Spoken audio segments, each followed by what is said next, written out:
Good morning, dear student. After a long time, today now we are going to complete our chapter number 5, which is accounting equation. The learning objective of this topic are as follows. First of all, we will going to understand what is the meaning of accounting equation. It means what is the definition. Then effect of transaction on accounting equation. What are the effects? How accounting equation is being prepared. Its process of preparing accounting equation means what is the format, how the transaction is being encountered, and how we will judge what type of adjustment should be done.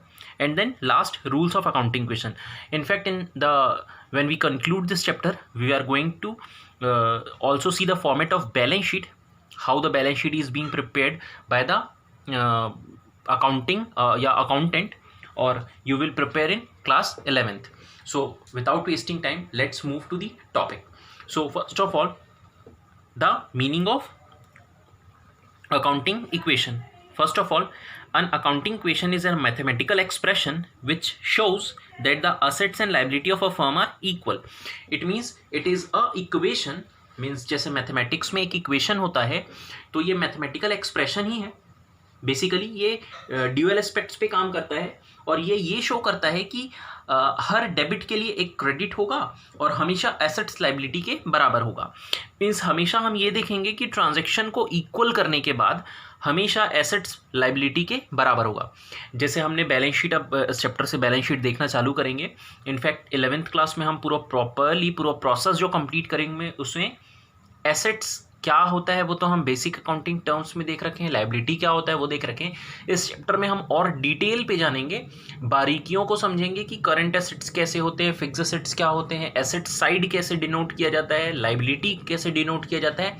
तो ये very first एक practical chapter जो है, basic एकदम easy chapter है, तो उसमें हम यही देखने वाले हैं. तो ये एक मैथमेटिकल एक्सप्रेशन होता है जो कि क्या होता है, which shows the assets and liability of a firm are equal. ये इक्वल होता है.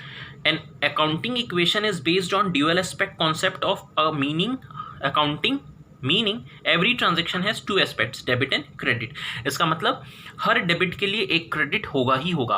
अब ये जर्नल एंट्री के फॉर्मेट में हम पहले अगर देखते तो जर्नल एंट्री में डेबिट क्या होता है, क्रेडिट क्या होता है वो हम देख लेते. But as you know, golden rules जो हमने लास्ट वीडियोस में हमने देख रखे थे, जो rules of debit and credit वाला जो चैप्टर हमने देखा था उसमें, तो एक मॉडर्न रूल और एक ट्रेडिशनल रूल था जिसमें 3 टाइप के अकाउंट्स थे. फर्स्ट पर्सनल अकाउंट, दूसरा रियल अकाउंट और तीसरा नॉमिनल अकाउंट. आपने नोट्स में कवर किया ही होगा. तो उस बेसिस में भी हम जर्नल एंट्री जब करेंगे तो उसमें डेबिट और क्रेडिट का बहुत ज़्यादा यूज़ होगा. होप सो फर्स्ट मैं वीडियो के बीच में आपको इंटरप्ट करके कह रहा हूँ कि आपने समर वेकेशन का जो होमवर्क मिला था 15 डेज़ की लीव पे, वो कंप्लीट हो चुका होगा. नहीं हुआ है जिन बच्चों का, कुछ अगर दिक्कतें आ रही हैं तो वो मुझसे पूछ सकते हैं.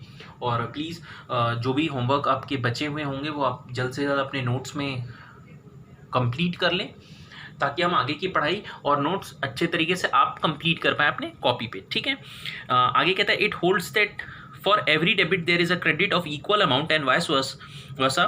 It means total claim those of outsider and of the proprietor. मतलब जितना पैसा लगता है बिजनेस में, कोई भी पैसा जैसे लगाते हैं बिजनेस में, या तो वो खुद का पैसा होता है या तो वो किसी इन्वेस्टर्स का, बैंक लोन का, डिबेंचर होल्डर्स का, इस तरीके से पैसा लगाया जाता है. मतलब उधारी जिसे हम कहते हैं आम बोलचाल के भाषा में.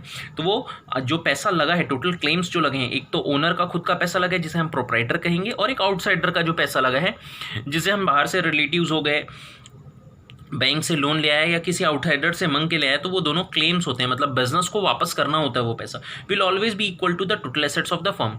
वो हमेशा total assets of the firm के बराबर होगा.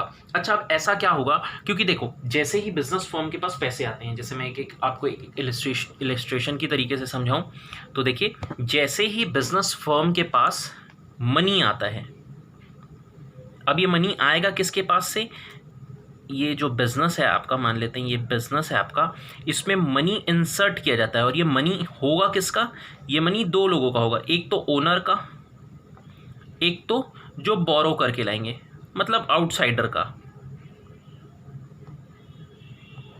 क्लियर है.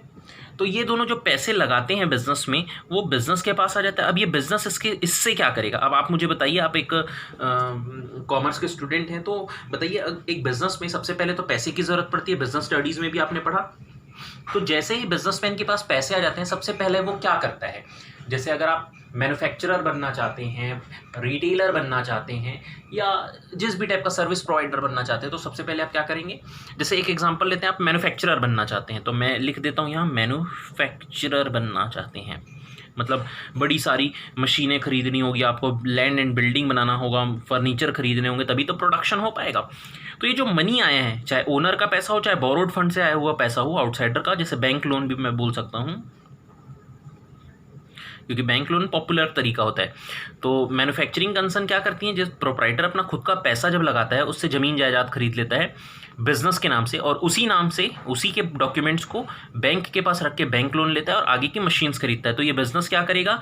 इन आए हुए पैसे से मशीन खरीदेगा, फर्नीचर खरीदेगा, ठीक है, और जो भी और वेरियस एसेट्स खरीदेंगे, जैसे कि, और इसके बाद अगर आप रिटेलर्स हैं, रिटेल का बिजनेस करते हैं, तो आप स्टॉक खरीद के रखेंगे, मतलब गुड्स का सामान खरीद के रखेंगे दुकान में, ताकि उसे बेच सकें।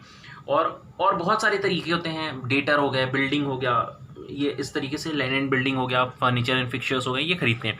तो देखिए, एक तरीके से पैसा आया बिजनेस में और उस पैसे का इन्वेस्टमेंट हो गया, मतलब पैसा आया और पैसे का क्या हो गया? इन्वेस्टमेंट हो गया। तो यही ये क्या हो गए? ये तो कैपिटल कहलाता है, हमने पहले भी देख रखा था। ये क्या कहलाएंगे? कैपिटल कहलाएगा, क्योंकि इसको पैसा बिजनेस ने लेके ला गया। और ये आउटसाइडर फंड कहलाएगा। तो ये कंप्लीटली ये दोनों को हम क्या कहते हैं? कैपिटल और जो बोरोड फंड से जो पैसे हैं, जो बाहर वालों का पैसा लगा है, उसे लाइबिलिटी कहते हैं। क्या कहते हैं? लाइबिलिटी कहते हैं। और इस पोर्शन पे जितने भी आप उससे खरीद रहे हैं, इसे हम एसेट्स कहते हैं। तो हमेशा आप खुद सोचिए, हमेशा जितना पैसा आया होगा मैं उतने ही का ही एसेट्स खरीद सकता हूँ। अच्छा, कुछ बच्चे बोलेंगे सर स्टॉक बिक गया तो स्टॉक बिकेगा तो उसके बदले क्या आ जाएगा? कैश, या वो चेक से पेमेंट करेगा तो आ जाएगा क्या? Bank balance. तो ये दोनों इंक्रीज हो जाएगा, स्टॉक कम हो जाएगा। अच्छा, उन पैसे से फिर इन जो पैसे से फिर वो क्या करेंगे? उधारी में इन पैसे से फिर सामान खरीदेंगे, स्टॉक बढ़ जाएगा, कैश कम हो जाएगा। तो इस तरीके से ये इंक्रीज डिक्रीज होता रहता है। बट ये मैकेनिज्म पक्का है कि हमेशा ये क्या होगा? बराबर होगा। मतलब यहाँ अगर मैं एक इक्वेशन के फॉर्मेट पे, जो हम पहले एक बार बुक से देख लेते हैं, फिर मैं वापस से वर्किंग पे आऊँगा। देखिए क्या बोलता है, the claim also known as equity are of two types. पहला ओनर्स इक्विटी और कैपिटल, और दूसरा लाइबिलिटी और अमाउंट ड्यू टू आउटसाइडर। मतलब एक ओनर का पैसा लगा है जिसे हम कैपिटल बोलते हैं, और एक आउटसाइडर इक्विटी मतलब बाहर वालों का जो पैसा लगा हुआ है, जिसे हम लाइबिलिटी कहते हैं, कोर लाइबिलिटी। तो इस पूरे एक्सप्रेशन को हम कैसे बता सकते हैं, उसके लिए मैं फिर से नोट्स पे आ रहा हूँ ताकि आपको और अच्छे से समझ में आ पाए। देखिए, हमेशा याद रखना, जो अकाउंटिंग इक्वेशन बनेगा उसे हम, वैसे तो चाहो आप तो शफल कर सकते हैं, किसी भी फॉर्मेट में आप शो कर सकते हैं, बट जैसे यहाँ पे हम क्वेश्चंस जो सॉल्व करेंगे वो फॉर्मेट होगा assets is equals to capital plus liability. वैसे इसे और शॉर्ट में बहुत तरीके से एक्सप्रेस किया जाता है, क्योंकि एक फॉर्मूला है। अब फॉर्मूला को हम किसी भी तरीके से लिख सकते हैं। तो ध्यान से देखिएगा, हमेशा ये दोनों को टोटल अगर बोला जाए तो टोटल लाइबिलिटी बोला जाता है, क्योंकि कैपिटल भी क्या होता है? ये बिजनेस ने कैपिटल किससे ले रखा है? ओनर से। जिस दिन बिजनेस बंद होगा ओनर को वापस करना होगा। अच्छा सर, ऐसा कैसे बोल रहे हैं? बिजनेस तो ओनर का ही है, तो ओनर और बिजनेस में कोई डिफरेंस नहीं है। बिल्कुल कोई डिफरेंस नहीं है, लेकिन जब हमने कुछ प्रिंसिपल्स पढ़े थे तो वहाँ बिजनेस एंटिटी कंसेप्ट पढ़ा था, वहाँ ये समझा था कि हाँ, बिजनेस और बिजनेसमैन को अलग मानना है, और हमें जर्नल एंट्री या पूरी अकाउंटिंग किसके लिए करना है? बिजनेस के लिए करना है। तो एक ही ट्रांजैक्शन बिजनेस के लिए फ़ायदा हो सकता है और ओनर के लिए घाटा। जैसे कि जब भी पैसा ओनर अपने बिजनेस में लगाएगा, तो बिजनेस के पॉइंट ऑफ व्यू से अगर ये दोनों मान लो अलग अलग है, तो बिजनेस के लिए तो फ़ायदा हो गया, पैसा आ रहा है, लेकिन बिजनेसमैन के लिए जो पैसा लगाता है उसके लिए तो घाटा हो गया, पैसा चला गया। तो हमको किस चीज़ को देखना है सर? हमको किस चीज़ को देखना है? हमको देखना है बिजनेस को, कि बिजनेस के साथ क्या हो रहा है। ठीक है, हमको जर्नल एंट्री पूरी अकाउंटिंग इसके लिए करना है, बिजनेसमैन से हमें कोई लेना देना नहीं है। बात समझ में आती है मेरी? चलिए, तो वैसे ही हम देखेंगे ये पूरी लाइबिलिटी हो गई और एसेट्स। तो हमेशा लाइबिलिटी और एसेट्स बराबर होंगे। ये दिख रहा है एसेट्स पूरा और ये लाइबिलिटी, तो जो पैसे आए उससे हम क्या करेंगे, पूरे एसेट्स ही खरीदेंगे और इन्वेस्टमेंट होगा। अच्छा, इसे शॉर्ट में अगर लिखा जाए तो इसे शॉर्ट में लिखते हैं assets is equals to liability. Assets is equals to liability. अच्छा, कुछ लोग कहते हैं कि इसे लाइबिलिटी की जगह सर आप टोटल क्लेम्स लिख दो।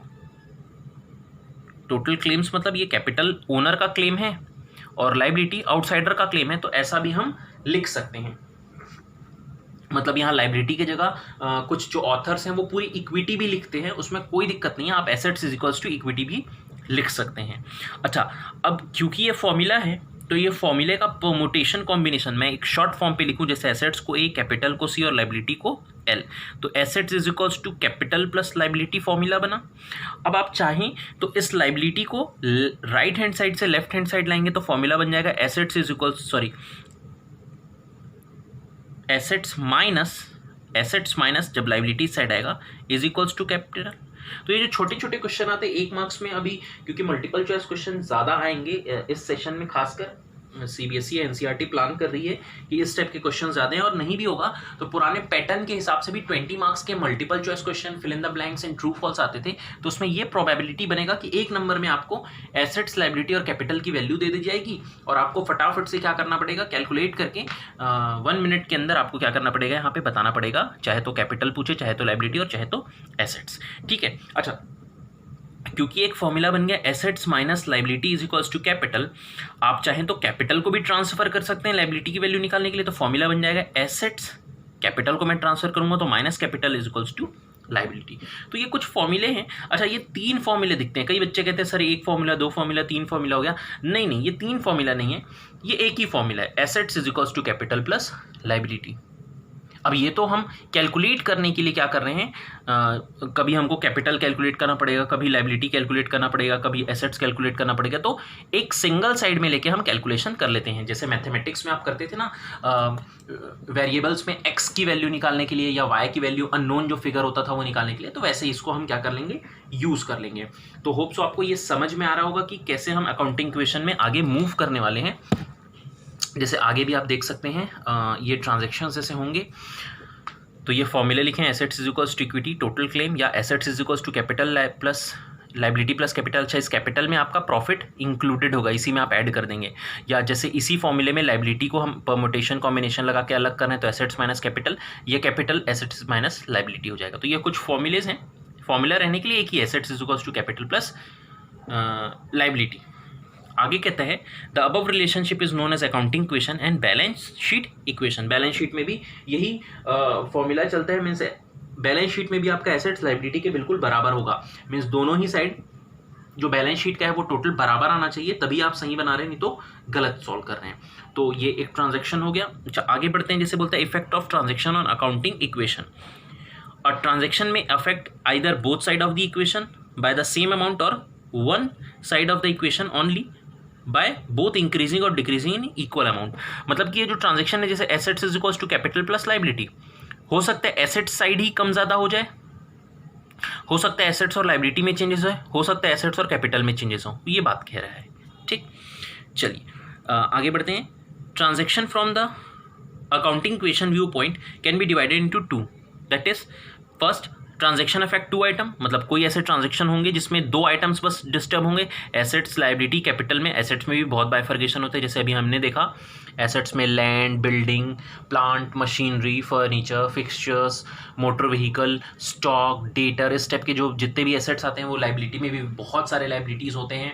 फिर आपका कैपिटल तो खैर एक ही रहेगा। तो ये 2 आइटम को डिस्टर्ब करे या 2 से ज़्यादा आइटम को डिस्टर्ब करे, उसमें हम सबसे पहले देख रहे हैं ऐसे ट्रांजेक्शन जो सिर्फ 2 ही आइटम को डिस्टर्ब करेगा, मीन्स ट्रांजेक्शन उससे रिलेटेड होगा। तो as the title suggest, this are those transaction with that affect 2 item of the accounting equation और बैलेंस शीट। अकाउंटिंग इक्वेशन या बैलेंस शीट इक्वेशन को 2 ट्रांजेक्शन से इफेक्ट करेगा। अब मैं आपकी एक क्या कहना चाहिए, अटेंशन यहाँ थोड़ा चाहूँगा। देखिए, अब इस तरीके के इनके पूरे के पूरे ट्रांजेक्शन दिए। अब कई बच्चे होते हैं रट्टेबाज, वो पूरे रट लेते हैं इसको। बट कितने ट्रांजेक्शन रटोगे कि ऐसा होगा तो ऐसा करना है, एसेट्स इंक्रीज होगा तो लाइबिलिटी में ये करना है, ये डिक्रीज होगा तो उसमें वो करना है। तो ये रटने से क्या होगा, आपको बहुत सारी चीज़ें याद करके रखनी पड़ेगी एग्जामिनेशन में, और क्योंकि लगभग सारे ट्रांजेक्शन मिलते जुलते हैं तो कन्फ्यूजन होने के बहुत सारे चांसेस हो जाते हैं। तो हम इसे रटाएंगे नहीं, हम इसे समझेंगे। क्वेश्चन जब हम सॉल्व करेंगे, तो जब ये चैप्टर कंक्लूड करेंगे तो ये सारी चीज़ें मैं एक बार आपको पढ़वा दूंगा, जिससे आपको ये ना रहे कि सर ने ये टॉपिक छोड़ दिया। और आप बिलीव कीजिए, अगर आप प्रैक्टिकल पोर्शन समझ आ जाता है तो ये सारी चीज़ आपको पढ़ने की ज़रूरत नहीं पड़ेगी, क्योंकि इनमें वही बात लिखी हुई है जो आप प्रैक्टिकली अप्लाई करेंगे। ठीक है, चलिए। तो नेक्स्ट एक और जो पैराग्राफ है इसमें बोलता है, transaction affect more than two item. Some transaction affect more than two item of accounting question or balance sheet. For example, when a sale is made in cash for rupees 30,000, it is made at cost 25,000 plus profit 5,000. Cost of goods 25,000, reduced assets, stock of goods, cash increased by 30,000 and the owner's capital increased by profit 5,000. It should be noted that profit increases the owner's capital and losses decreases it. तो ये more than to transactions जो होगा उसमें कैसे entries होंगी वो देख लेंगे। मैं आपको प्रोसेस तो दिखाऊंगा, बट ये वीडियो ज़्यादा बड़ी ना हो जाए करके हम एक बार पहले फॉर्मेट देख लेते हैं। ये देखिए फॉर्मेट कुछ इस तरीके से बनता है। आपको ऊपर हेडिंग पे यहाँ तो नहीं दी रखी है, मैं कंक्लूड करने के लिए एक दिखा दूँ आपको। देखिए जैसे ये एक बड़ा सा एक क्वेश्चन है, ये अभी हम सिर्फ फॉर्मेट दिखा रहे हैं, ये क्वेश्चन हम सॉल्व करेंगे, क्लास के भीतर ही सॉल्व करेंगे। देखिए यहाँ अकाउंटिंग क्वेश्चन हम हेडिंग डाल सकते हैं, बुक वाले ने नहीं डाला। फिर एक नंबर, जो भी ट्रांजेक्शन का नंबर होता है वो ट्रांजेक्शन शॉर्ट में लिखते हैं हम, पूरा डिटेल पे नहीं, शॉर्ट में ट्रांजेक्शन लिखा जाता है। फिर एक एसेट्स होता है is equals to capital plus liability. इन्होंने लाइबिलिटी को पहले लिखा, कैपिटल को बाद। आप जैसे चाहे कर सकते हैं, आप कैपिटल पहले लिख लें, लाइबिलिटी बाद, क्योंकि लाइबिलिटी इंक्रीज होता जाएगा, बढ़ता जाएगा कॉलम। अब जैसे कैश, एसेट्स में इन्होंने कैश, फर्नीचर, स्टॉक, डेटर, जो भी ट्रांजेक्शन्स आएंगे, नए नए ट्रांजेक्शन आएंगे, उतना कॉलम आपको नया बनाते चलना है। वैसे लाइबिलिटी में और कैपिटल सिर्फ एक ही कॉलम बनता है, इसलिए हम पहले कैपिटल लिखाना रेकमेंड करते हैं। हम assets is equals to capital plus liability लिखाते हैं, और ये कुछ इस तरीके से फॉर्मेट बनता है। आपको बीच बीच में हमेशा इसको इक्वेट करना है, न्यू इक्वेशन में टोटल करना है, मतलब ये बस प्लस माइनस करना है, फिर नया ट्रांजेक्शन आएगा, फिर प्लस माइनस करना है। तो इस तरीके से ये बहुत ईजी चैप्टर है, कैलकुलेशन वाइज भी और अंडरस्टैंडिंग भी इस चैप्टर की बहुत अच्छी है, जल्दी हो जाएगी, मतलब जल्दी समझ में आएगा आपको। तो इसके क्वेश्चंस और आगे के जो प्रोसेस हैं, जैसे कि हमने आपको यहाँ पे दिखाया, ये प्रोसेस जो है, process of preparing accounting question, जो कि थर्ड पॉइंट है आपके लर्निंग ऑब्जेक्टिव का, हमने 2 खत्म कर दिया। थर्ड और फोर्थ जो पॉइंट है वो हम नेक्स्ट वीडियो में देखेंगे।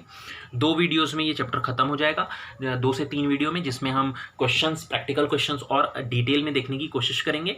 आप पॉजिटिवली सारे वीडियो सीक्वेंस में देखिए। जो बच्चे कुछ वीडियो नहीं देखें या होमवर्क नहीं किए वो कंप्लीट कर लें टाइम पे, नोट्स पूरे सही तरीके से बना के रखें। कोई डाउट होता है तो आप मुझे पूछ लें।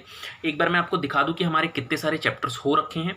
तो सबसे पहले हम देख सकते हैं यहाँ पे फर्स्ट इंट्रोडक्शन टू अकाउंटिंग हमारा कंप्लीट हो चुका है, बेसिक अकाउंटिंग टर्म कंप्लीट हो चुका है, theory base of accounting complete हो चुका है, बेस ऑफ अकाउंटिंग कंप्लीट हो चुका है, अकाउंटिंग क्वेश्चन हम अभी चालू किए हैं आज से, accounting procedure, rules of debit and credit हो चुका है, हमने जीएसटी भी कंप्लीट कर लिया, origin of transaction and preparing of vouchers जो सोर्स डॉक्यूमेंट के नाम से था वो भी कंप्लीट हो गया। तो इनफैक्ट अगर ये 2-3 वीडियो में अकाउंटिंग क्वेश्चन हो जाता है तो फर्स्ट से लेकर 7th चैप्टर हमारा कंप्लीट हो गया। और साथ ही साथ एक लास्ट चैप्टर जो था computer in accounting, software accounting software tally अब ओमिट हो चुका है सिलेबस से, तो कंप्यूटर इन अकाउंटिंग जो था वो भी हमारा कंप्लीट हो चुका है। तो टोटल 21 चैप्टर्स में हम अभी तक हम लोगों ने 7 चैप्टर में 5th भी कंप्लीट हो जाएगा, तो 7 और +1 8 चैप्टर हमारा कंप्लीट हो चुका होगा। इनफैक्ट आज के डेट में 7 चैप्टर हो चुका है और 8 चैप्टर जो कि मान के चलिए जो 5th चैप्टर है अकाउंटिंग क्वेश्चन अभी रनिंग कंडीशन में है। तो नेक्स्ट वीडियो में मिलते हैं आगे के क्वेश्चंस करने के लिए। ठीक है, होमवर्क कर लीजिए, नोट्स बनाइए, और कोई भी डाउट्स होता है तो आप मुझे पूछ सकते हैं। क्लियर है? तो इस तरीके से हम आगे मूव करेंगे। अच्छा, इसके बाद कौन सा चैप्टर पढ़ेंगे? तो इसके बाद हम जर्नल एंट्रीज करेंगे। यही एक ऐसा चैप्टर है जो आप समझ लीजिए, समझ गए तो लेजर इजीली बनेगा, आपका स्पेशल पर्पस बुक बनेगा अच्छे तरीके से, cash book, other books, BRS या ट्रायल बैलेंस, डेप्रिसिएशन, और फिर लास्ट में जो मेन क्रीम हम चैप्टर पढ़ते हैं वो financial statement of sole proprietorship और adjustment in preparation of financial statement. तो यही दोनों चैप्टर को कंक्लूड करने के लिए, मीन्स बैलेंस शीट जो होगा हम यहीं देखेंगे, P&L और बैलेंस शीट जो देखेंगे इन्हीं दोनों 18th और 19th चैप्टर में देखेंगे। मीनवाइल बीच में आपको प्रोजेक्ट वर्क भी मिलेगा जब हम बीआरएस पढ़ना चालू करेंगे। तो इस तरीके से हम मूव करेंगे। और आज का जो हमारा चैप्टर था जो कि अकाउंटिंग क्वेश्चन था वो स्टार्ट हो चुका है। कुछ आपके जो फ्रेंड्स जो ज्वाइन नहीं किए हैं अभी तक क्लास या पॉजिटिव नहीं पढ़ रहे हैं, आपसे अगर उनसे बात होती है तो उन्हें बोलें कि रेगुलर वीडियो देखें, पढ़ाई करें, नोट्स बनाएं, होमवर्क कंप्लीट करें। अभी तो हाल फिलहाल 15 जुलाई तक रिज़ल्ट भी आ जाएगा। इनफैक्ट हो सकता है जब तक आप ये वीडियो देखें आपका रिज़ल्ट भी आ चुका होगा। जो बच्चे साइंस मीन्स बायो मैथ्स लेना चाहते हैं वो तो बायो मैथ्स ऑप्ट कर लेंगे, और जो पहले से ही प्रिपरेशन करके रखें कि कॉमर्स लेना है, जिसमें 10-12 स्टूडेंट जैसे जो टेस्ट देते थे तो वो चालू कर दिए। और उसके बाद भी कुछ बच्चों को जो कॉमर्स ऑप्ट कर रहे हैं तो वो भी बिल्कुल वीडियो देख लें। कोई नया बच्चा अगर ज्वाइन करना चाहता है कॉमर्स में, अभी तक जिसने पढ़ाई चालू नहीं की तो आप भी लिंक शेयर कर सकते हैं। इनफैक्ट अगर वो हो तो ग्रुप में ऐड करा के मुझसे भी आप लिंक ले सकते हैं। सारे सब्जेक्ट टीचर से आप लिंक मांग सकते हैं, वो प्लेलिस्ट जो बना है वो शेयर कर देंगे और सारी क्लासेस और नोट्स आप फिर प्रिपेयर करके पढ़ाई पूरी चालू कर लें। ठीक है, तो ये पूरी डिस्कशन हुई अकाउंटिंग क्वेश्चन के फॉर्मेट पे। अकाउंटिंग क्वेश्चन क्या होता है, कैसे होता है, फॉर्मूले क्या होते हैं। तो अब बस ये याद रखिए कि basic formula assets is equals to capital plus liability means liability plus capital, इससे नहीं छोड़ना है हमें हमेशा। ये इक्वेशन ही हमें पूरा का पूरा क्वेश्चन सॉल्व करके दिखाएगा। हमेशा एसेट्स किसके इक्वल होगा, लायबिलिटी और कैपिटल के। और हमेशा हम हर ट्रांजेक्शन में न्यू में बैलेंस करके दोनों को बराबर करेंगे। जैसे यहाँ आप देख सकते हैं 18,500 प्लस 500 19,000 प्लस 1,000 20,000, वो 20,000 के बराबर होगा। तो हमेशा इसी तरीके से दोनों साइड को हमको बैलेंस करना है। जैसे बचपन में आप नहीं करते थे left hand side is equals to right hand side, ये हैंड्स प्रूव्ड उस तरीके से। तो ये कैलकुलेशन वाइज हमको प्रूव करना है इक्वल। ठीक है, तो नेक्स्ट वीडियो में हम क्या करेंगे, प्रैक्टिकल अप्रोच देख लेंगे। एक स्लाइड वाली वीडियो आएगी जिसमें हम थोड़ा फास्ट ये ट्रांजेक्शन्स एक मैं स्लाइड में दिखा दूंगा। मे भी हो सकता है वो नेक्स्ट वीडियो ही रहेगा, तो घबराने वाली बात नहीं है। उसके नेक्स्ट वीडियो में हम यहाँ से जहाँ से प्रोसेस देख रहे हैं प्रोसेस से ही फिर से पढ़ना चालू कर देंगे। ठीक है, थैंक यू।